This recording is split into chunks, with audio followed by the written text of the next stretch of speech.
market is finally regulating after being thrown off by the pandemic, but some renters say costs are still too high. Fox 55's Brianna Bias is live in Fort Wayne with a look at the future rental market. Bree? Hey Tara, some of us love roller coasters, but not usually when it comes to our rent prices. Over the course of the pandemic, we saw rent prices initially drop and then skyrocket and then start to come back down again toward the end of 2022. But I spoke to a rental expert who says it finally looks like we're going to start seeing a more normal economic rhythm like we had before the pandemic. Unfortunately, that doesn't necessarily mean things are going to get much cheaper. Being a young person moving here, I did not expect my rent to increase so much after 1 year. Whitney Smith just moved to Fort Wayne thinking it'd be an inexpensive place to live. But after only living here a year, she had to pack up her boxes and move apartments again. Because of my lease, it increased almost by $600.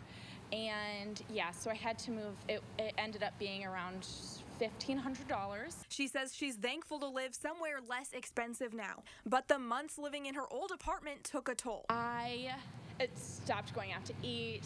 I had to really watch my budgeting. I had to worry about how I was going to pay for groceries, and with inflation, with just about everything, just about everything took a hit. Brian Carberry with rentals.com says moving right now might be the right call. Questions about the general economy are causing people to more or less stay put. So they're not looking for new apartments or new homes. And that's just, again, making that competition come down.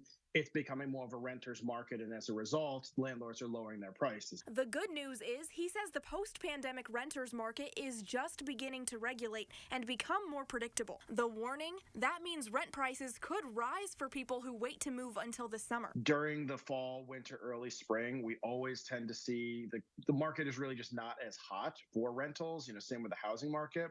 It's just not a popular time for people to look and to rent or buy and then move. Smith's advice for anyone looking to relocate like she did. It's very time consuming finding a new place to live, but sometimes it's worth the extra $600 that you're going to save.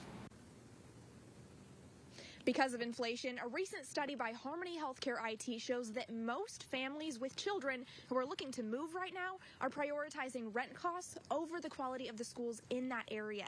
But Carberry hopes that as the market continues to regulate, families won't have to make quite as many sacrifices. Live in Fort Wayne, I'm Brianna Bias, Fox 55 News.